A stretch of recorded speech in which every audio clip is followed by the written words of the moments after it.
You are listening to Hungry Books, a podcast about the best books ever written on the subject of food.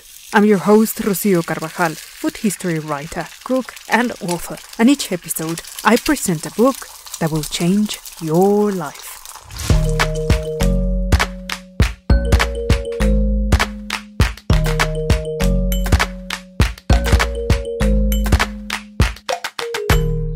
Hungry Books.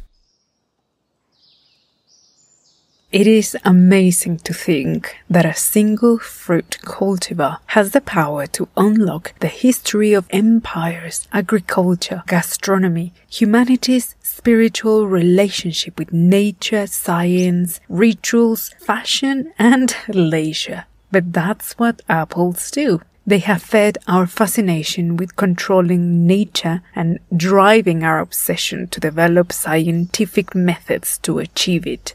And today, we will take a deep dive into the apple world. Well, hello there, hungry book lovers.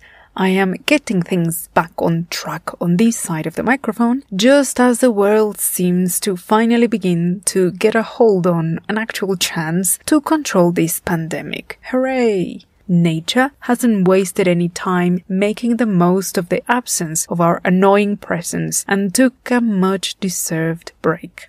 Our relationship with nature has always been a complex one, because unlike any other species on the world, we have dedicated our entire existence to alter it in all sorts of ways, and almost always for our own benefit. These reflections are actually in line with the rather surprising and utterly fascinating history of apples as told by Pete Brown in the book The Apple Orchard, The History of Our Most English Fruit. Perhaps unknown to most of us, this fruit of Asian origin has a long and meandering history and dissemination that led it to be at the center of European cultures and by extent to Western mythologies, playing a key role in the shaping of the identities of so many cultures. The popularization of books that specializes on the study of a specific ingredient, crop, or even utensils are great at teaching us very particular stories. However, they have the risk of narrowing the scope and can also limit our chances to understand the cultural, sociological, gastronomic, and even philosophical side of food studies. This book doesn't quite fit a specific category because there is a lot of botany, history, politics, taste, farming, mysticism, and cultural history in it, which is precisely what makes it great. And of course, that is also why I'm such a fan of Pete Brown, who introduces us to the wondrous universe of traditional orchards, a delicate man and nature-made ecosystem where not only apple trees grow, but also life in the form of more than 2,000 insects that call it home. Pete's extreme allergy to apples is only equal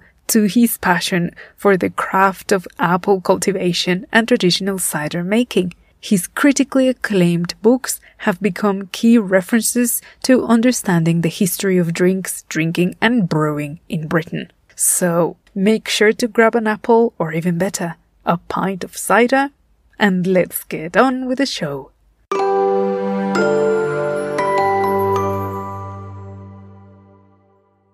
So, I really want to make the case of why I think this book has paid a remarkable service to food writing, but more importantly, to make visible the traditions and many social interactions that apple farming and craft cider brewing creates. It has a total of 22 chapters divided into 7 parts that takes us through the whole farming process. And no, before you wonder, it doesn't come with photos. But don't worry, Pete Brown's vivid descriptions really make up for it. The book slowly unravels several storylines, including the Arthurian legends that take place in the county of Somerset in southwest England.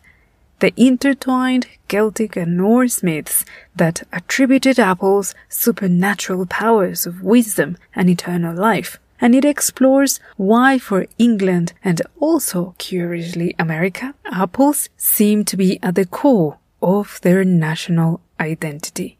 Now, before we jump into the contents of this book, let me tell you a bit more about Pete Brown. Pete was born in Barnsley, in West Riding, Yorkshire, a place that is sadly famous for what is not. So it is not a coal mining city because it had a steep and painful decline until the industry ran into a halt. Pete is a journalist, author, broadcaster, and consultant. He has worked for Stella Artois and Heineken and has been named British Beer Writer of the Year in 3 occasions. Also, he is the current chair for the British Guild of Beer Writers. He has written many essays, articles and columns, but also is the author of 9 books, including The Pub, a cultural institution from country inns to craft beer bars and corner locals, The World's Best Cider, Taste, Tradition and Terroir from Somerset to Seattle. The book I'm presenting to you, of course, is one of his best sellers and one I most definitely want to feature in the future, Pie Fidelity in Defense of British Food, which is simply freaking good.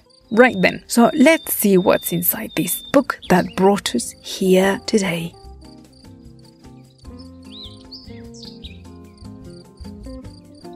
Part 1, Blossoming, covers the early origins of apples, giving us an introduction to the apple-producing regions of Britain and the echoing presence of ancient pagan rites tied into agricultural cycles.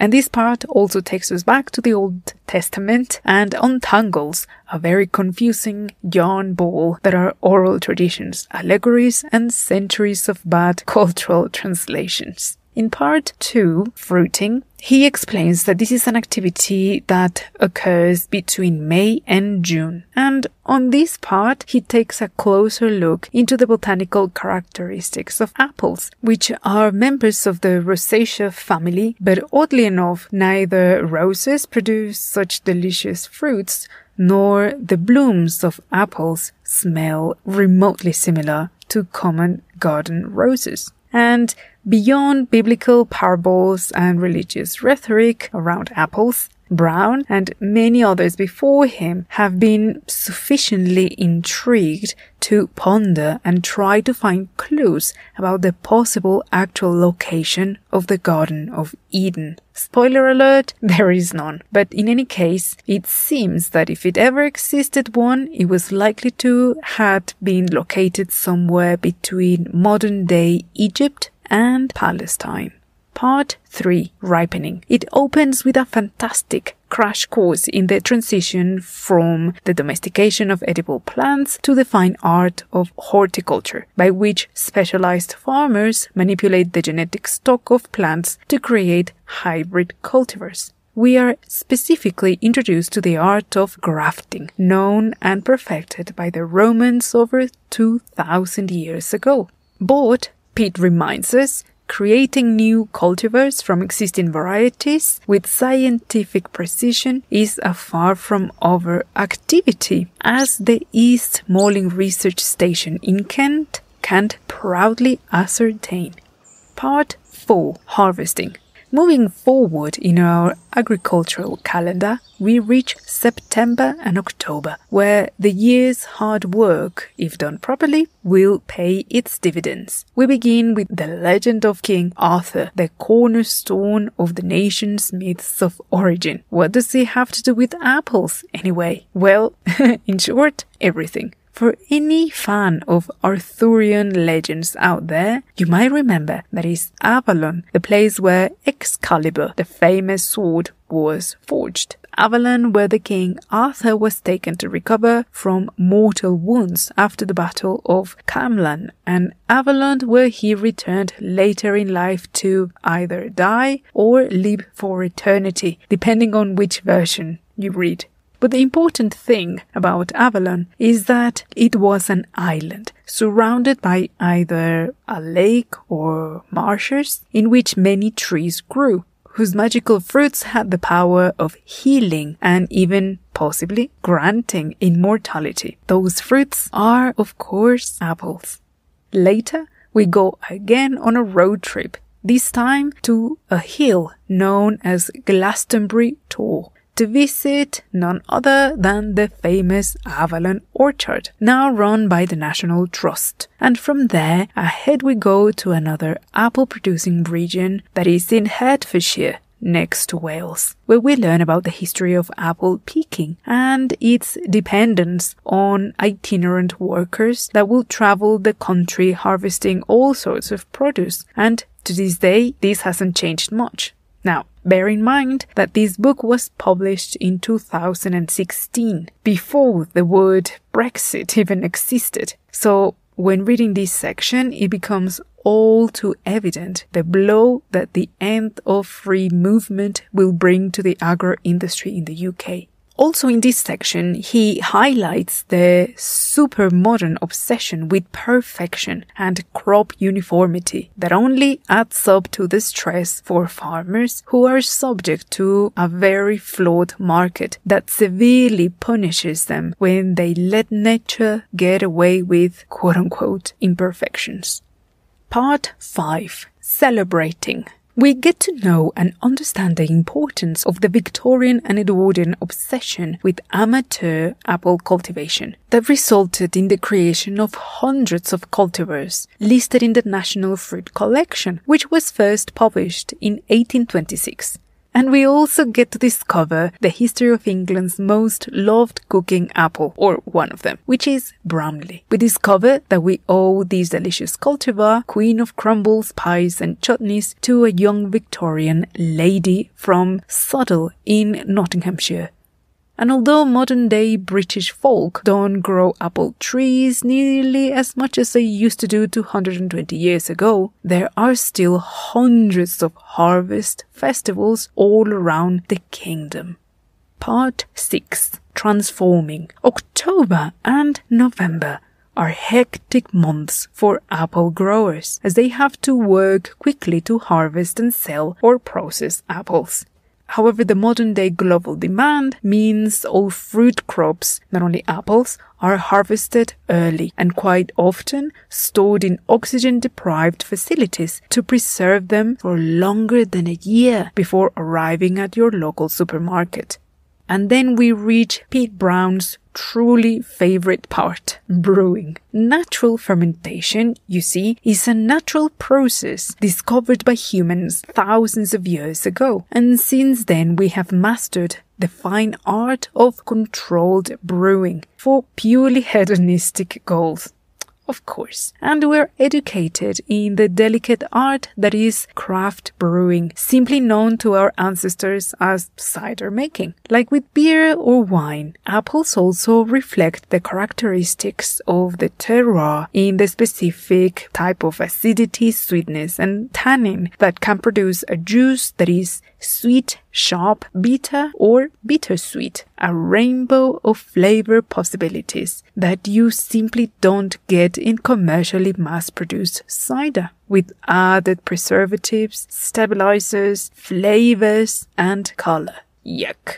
The 7th and last part of the book, Slumbering, ends with an equally fascinating display of ancient traditions that are ever so present in the dreamy rural agricultural areas of England and take place between November and January. An orchard, like I mentioned, a man-made ecosystem, responds to seasons with clockwork precision. Trees are living creatures that put all their resources at work to adapt, and harvest is a long and stressful period as the plant pours nutrients and effort into producing each fruit to ensure its survival. So ahead of winter, they lose all the foliage to avoid unnecessary waste of resources, and falls into a long, cold slumber, letting lichen take over, allowing insects and animals to take shelter in their branches and roots as they all brace to survive until the next spring.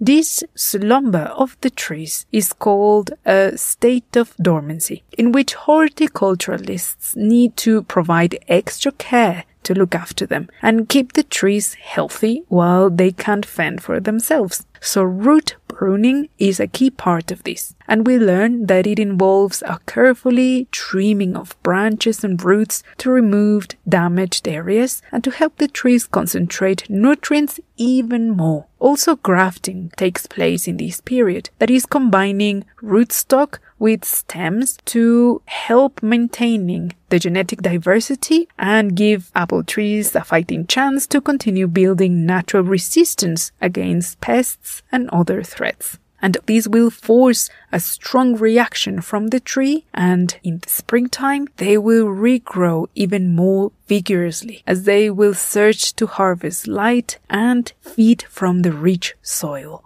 And the book closes with a chapter in this section that is excitedly called Awakening with an exclamation mark, in which we are introduced to the pagan ancient rite of wassail or wassailing.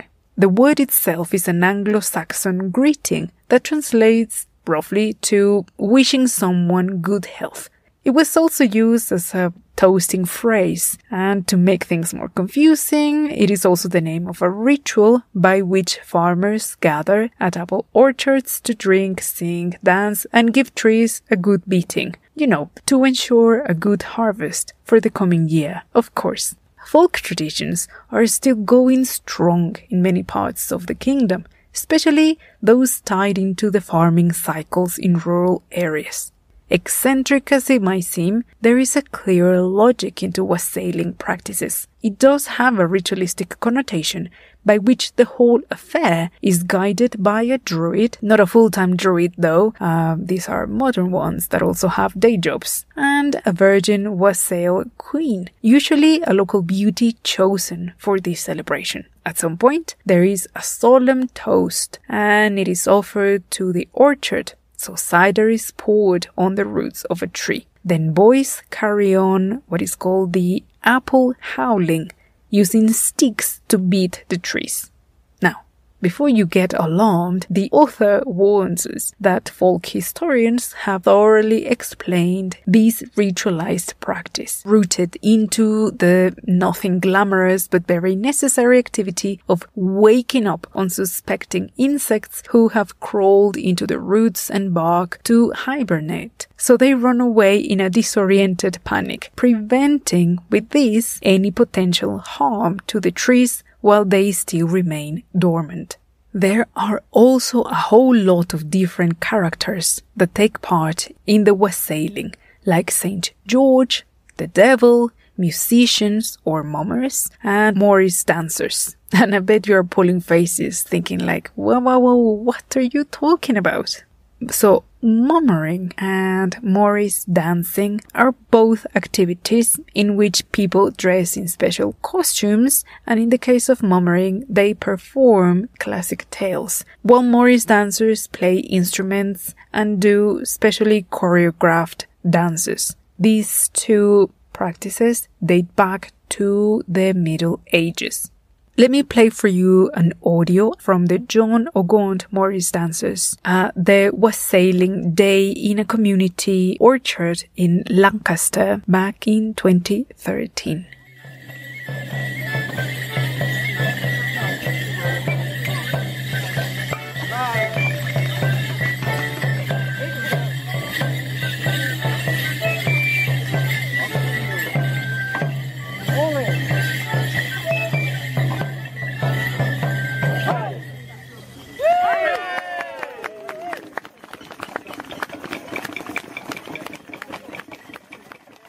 Now, let's take a look at some highlights of this book.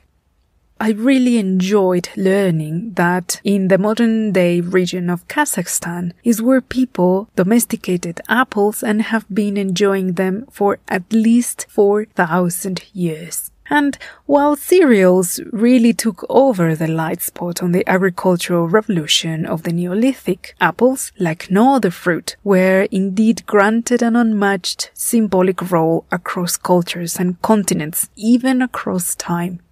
The mythologized apple has been present in Western culture for a long time, and yes, for certain narratives, it was put on the map thanks to dodgy translations from the Bible, which, let's not forget, it's a compilation of mostly orally transmitted stories. At least the Old Testament really is.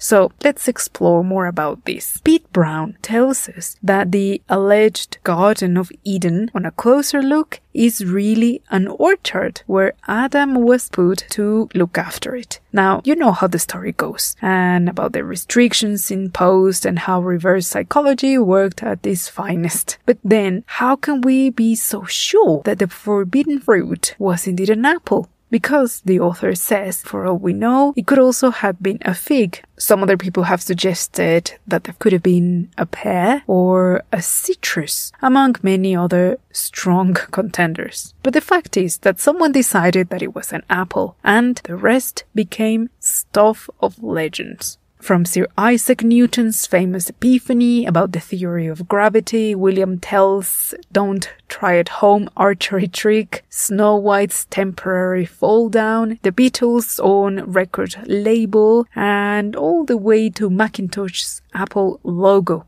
Apples, physical or otherwise, entered our culture to stay.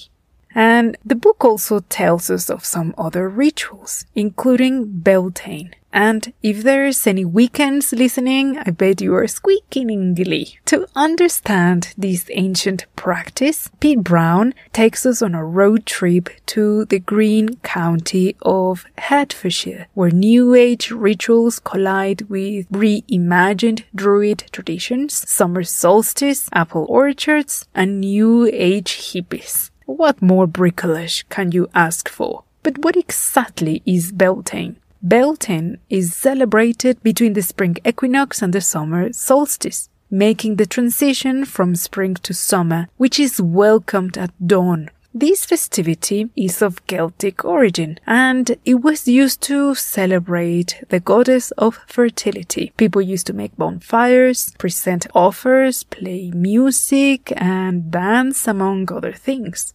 Modern-day Druids still carry on this practice, and very often is related with agriculture, because praying for nature's blessings for orchards and livestock is always a good idea. Just for educational purposes, here is a little soundbite of a 2016 Beltane held at the prehistorical site of Thornborough-Henge in North Yorkshire, England. I ring this bell to cast a spell. Let sacred time begin. 1, 2, 3. Hail Brigantia, so will it be.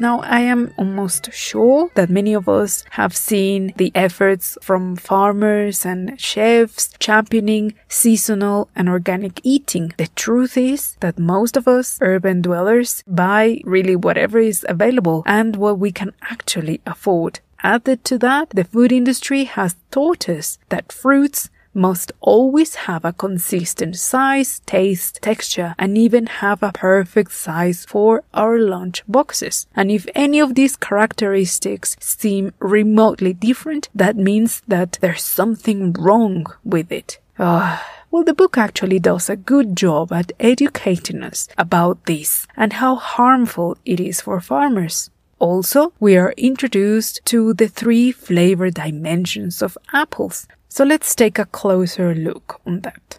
A so-called eating apple, also an apple for juicing, almost invariably will have a balance between sweetness and acidity with little or no tannin. And what tannins are is a group of biomolecules that have astringent flavors with crazy levels of alkaloids, and that's what can give you a sort of dry and raspy sensation on the tongue, like a very young wine or a sharp Granny Smith or Bramley apple. And related to this, we learn that the best cider is made with bittersweet apples that are turned into delicious, crisp cider, thanks to the magic of Saccharomyces, which are yeasts that do what they do best when in touch with the apple's sugary compounds in the brewing process, and that is when they feed like crazy while fermenting the juice, releasing carbon dioxide, resulting in a wonderful and perfectly appley, boozy liquid. I really like how Pete presents in a matter-of-fact way how apple growing went from being a pastime for the upper and middle-class Victorian and Edwardians to revolutionize fruit farming and fruit consumption in England. And that goes to say that is yet another thing we owe to these industrious folk that almost single-handedly modernized our current civilization. The legacy of these enthusiastic people are organizations like the Royal Horticultural Society, founded in 1804, and the Catalogue of the National Fruit Collection, and the East Malling Research Station, which was founded in 1912. And is the world's leading horticultural institution with particular emphasis on the classification, testing, and standardization of apple tree rootstocks. And you can look them up, they do pretty impressive work. And now let me share a little bit of the history of how the glorious Bramley apple came to be. Brown tells us the story of how Mary Ann Brailsford grew a tree from a peep she planted in her own garden in 1809. And then a later occupant of that property by the name of Mr. Matthew Bramley continued looking after the tree and its delicious apples, which he decided to register as the Bramley seeding in 1837. This loved cultivar is still vigorously celebrated today as it was back in Victorian times, as proved by the annual Bramley Apple Festival from Saddle in Nottinghamshire. Another interesting highlight is cider making. Now, fermentation itself is no doubt a naturally occurring process, but surely observed and imitated by our primitive ancestors to make alcoholic drinks. According to a famous sommelier called Jane Peyton, that is like a sommelier but for cider, there is evidence that the Celts in Britain made cider from crab apples around 3,000 years before Christ, and this tradition has continued for literally thousands of years. But cider, for whatever reason, never seemed to enjoy the same attention and status as wine, ale, or beers. This has changed quite significantly in recent years. So now let me give you my 5 reasons why I think you should read this book. Número 1. Well, the style and first-person narrative of this jewel becomes in itself a way to make accessible to us how we can approach a subject that is seemingly innocent, like the story of a fruit, to unveil layer after layer of social history, science, food, and culture. It really transports us through time and beautiful locations, experiencing through the author's writing the life and world of apple orchards, unveiling a whole world of folklore and practices that will otherwise be unknown to many of us if not put in context in the making of this book. Number 2. Through this book, we really get to know with clear enough explanations the history of English farming, its economic and social value, and the challenges it faces. I have to say that since it is 2020 and at the moment of writing and recording this episode, we don't really know how the future of the UK will look like, especially for the agricultural sector after the Brexit negotiations are finalized. So we will have to wait months to actually begin to see what the new reality will be like for the future of apple orchards. Reason number 3. I really liked how we are introduced to the composition of cultural landscapes created and shaped by humans over thousands of years. We have taken agriculture for granted for so long that we tend to forget the delicate balance that needs to be maintained. We are educated with patience and detail about the work of entomologists helping farmers understand that pesticides are really the best way to ruin nature's work, and that the future of our food system depends on the success of bumblebees, bees, moths, ladybirds, and thousands more insects that maintain nature's perfect balance. At the same time, the book debunks the idea of organic produce as clean and environmentally ethical, because the truth is that we are really a long way from it. Number 4. I particularly enjoyed the passage about Johnny Appleseed, which is the heavily mythologized story of John Chapman, who was born around 1774, just before the start of the War of the American Independence. He was allegedly responsible for planting apple peeps all over America. This Mr. John Chapman was a man that belonged to an obscure and fanatic evangelical Swedish sect, for which he worked as a preacher. Anyway, he really was a proto-hippie and did go walking barefoot through the wilderness planting peeps, and his story might have been heavily embellished to the point of Disneyfication. But the truth is that toffee apples, apple pie, apple juice, and apple cider, and all things apple, remain a strong component to America's culinary identity. Oh, the Lord's been good to me, and so I thank the Lord for giving me the things I need, the sun, the rain, and the apple seed. Oh, the Lord's been good to me.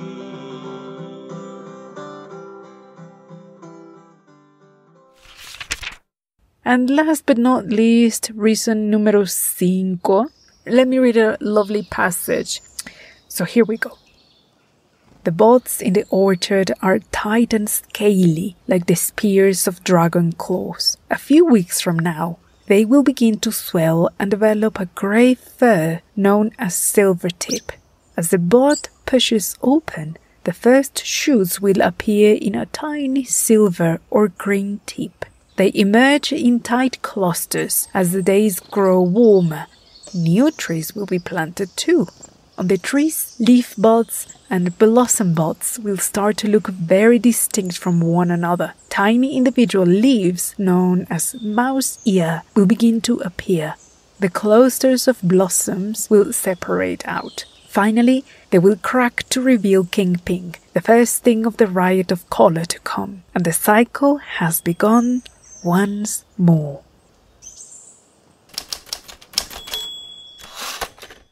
This book is really a joy to read for any apple lover, but also it is an amazing introduction to understanding the cultural, historical, and human aspects of traditional agriculture. Pete Brown uses the apple orchard as a metaphor to illustrate the fragile future of our food system, and holds tight the hand of the reader as he takes us to meet the names and the faces of horticulturalists, entomologists, cider makers, and folklore enthusiasts to show us that while it is true that an orchard is an ecosystem that exists thanks to the collaboration of man and nature, it is also a cultural constellation that tells our very own human story and relationship with the natural world. Now, because I know you are itching to read this book by yourself, waste no time and check this episode's notes. The name is The Apple Orchard, the story of our most English fruit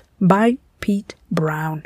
Pete is actually very active on Twitter, where you can often find him ranting and getting winded at the idiocy that Brexit is and how it can potentially destroy domestic farming and brewing industries. He does so by providing context and very enjoyable blog posts, so make sure to give him a follow. I have left for you links of his website and social media as well on the notes.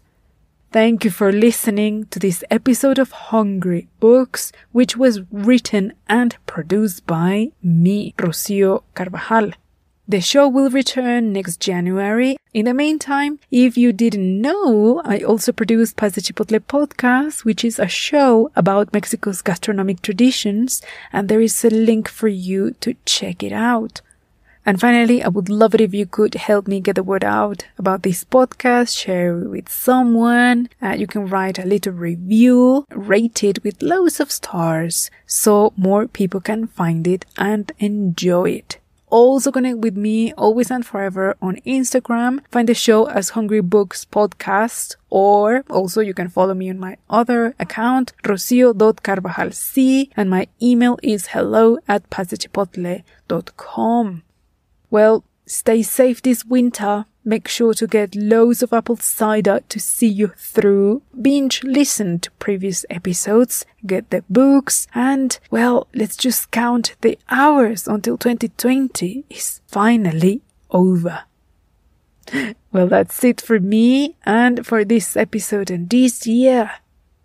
Stay hungry.